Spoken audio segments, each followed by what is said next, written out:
What is that emoji that you're looking at? It looked like a pregnant dude, but hold on. Here, take a look at that. What is that? It looked like a pregnant dude, but hold on. What is that emoji that you're looking at?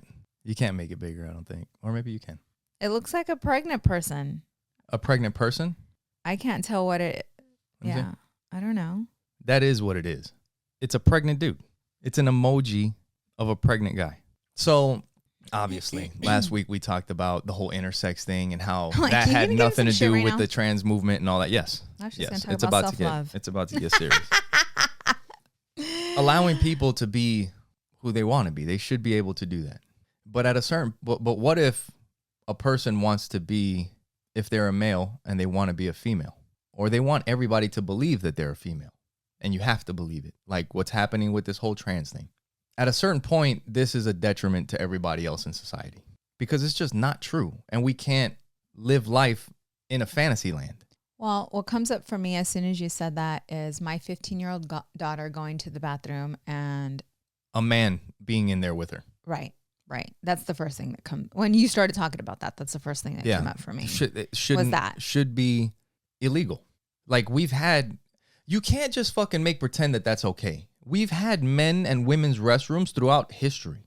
Why all of a sudden is it now okay because this dude puts on a dress and thinks he's a woman?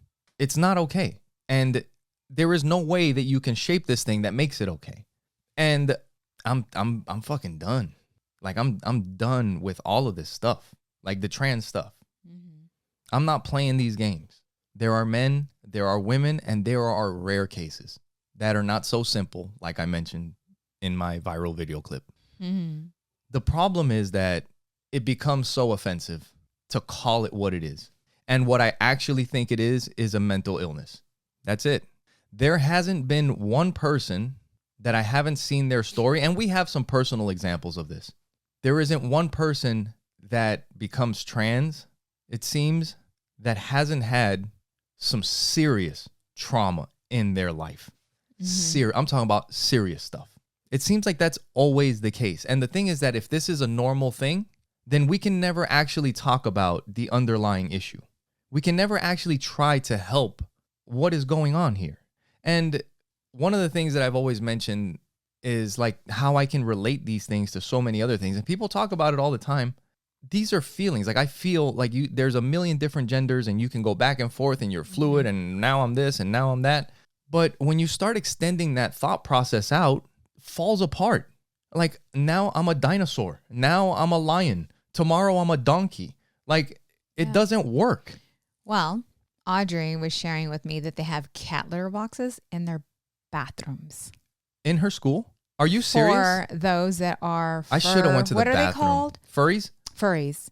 Are you serious? Yeah, that's what. Dude, if she would have, I would have went to the bath. We just went to like walk through the school to see her classes. And if I would have known that, I would have went to the bathroom. And took a shit in the cat litter? I would have shit in the cat litter. Dude, I would have saved it. If I would have known, I would have been eating all hard-boiled, all kinds of shit, saved it, and dropped the biggest deuce in their cat litter.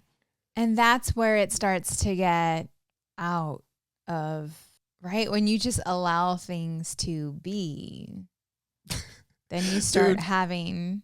I just had the thought of like when you're furries. When you're traveling through the airport, and you know how like they have the little area sometimes? Like sometimes they have like the sliding door so you can take your service animal and they can shit on the turf over there. And they have like a little fake fire hydrant so they can pee on it. It's like, I'm going to fucking walk in there one day and just fucking shit on their carpet. Be like, sorry, I identify as a puppy, you know? That's insane. You know, and okay, making fun of it or whatever. But the thing is, you cannot treat it like this is what it is. Like we will never fix this issue. We will never, at this point, the way it's going, like there are so many people, and a part of the problem, and I felt like this before, where, dude, I'm not getting involved with that shit. Mm-hmm. Like I'm not even commenting. I'm not saying anything. I know how I feel, and I felt this way for a long time. I'm going to keep it to myself. Mm-hmm. But if you do that, we'll never fucking fix this shit. And we got litter boxes in fucking high schools. Don't come to me with any bullshit. Like, I don't want to fucking hear it. Yeah. It's all the same shit. Like, as much, You know, like if I love hip hop, I grew up in New York City and Queens, all this other shit, and maybe I want to be black, but I can't. Tough luck. Who gives a shit? I am who it is what it is. Life is random. You weren't born fucking female or male or whatever. You are what you are, and you can't change that. You have to learn to accept it. Just like everything else, when you're not going down the path of truth, it causes problems. And when it comes to this trans thing, one of the hardest things is that it seems like it's an attack. It's an attack on these people. These people. But the truth is that it's, in a way, it's out of love. Well, it depends on who's... Depending on how you come at it. Like some people are assholes. Right. But if you genuinely care about people and you are not putting up with this shit, I think it is out of love because you understand what it is. It's a mental illness that we need to fix. And I have friends. I have family. I would like to help them. I would like them to be better. Right. Yeah. And if we can't call it what it is, we'll never be able to do that because it's offensive. Right. Yeah. And everybody's allowed to do what they want to do. Big ass hypocrite on this show. It's complicated. It is very complicated because it's like exactly what you were just saying. And now you're trying to say, no, you can't be.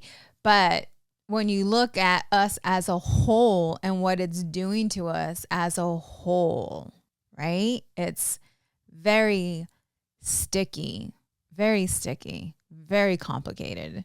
And I feel that when I look at those that I know that claim to be, there's a lot of hurt behind that. There's a lot of trauma behind that. There's a lot of pain behind that. And that's why, like I have said this before, it's like questioning not what's wrong with you, but what happened to you and caring that much to see them. And kind of like those little signs, right, that we were talking about earlier, like the control, right? Like if you have this need to control, that's a sign of something, right? Yeah. And if maybe you understand that this is not real. This is a mental illness, that this is not true. People can't just go back and forth between genders or be one of a million different genders. But if you feel the need to talk shit and to put them down, that's a sign of something. Right. Because if you actually see it for what it is, you could have some empathy. Right. Like it is a mental illness that we should help people with, you know? Yeah. But like you said, yeah, it's complicated.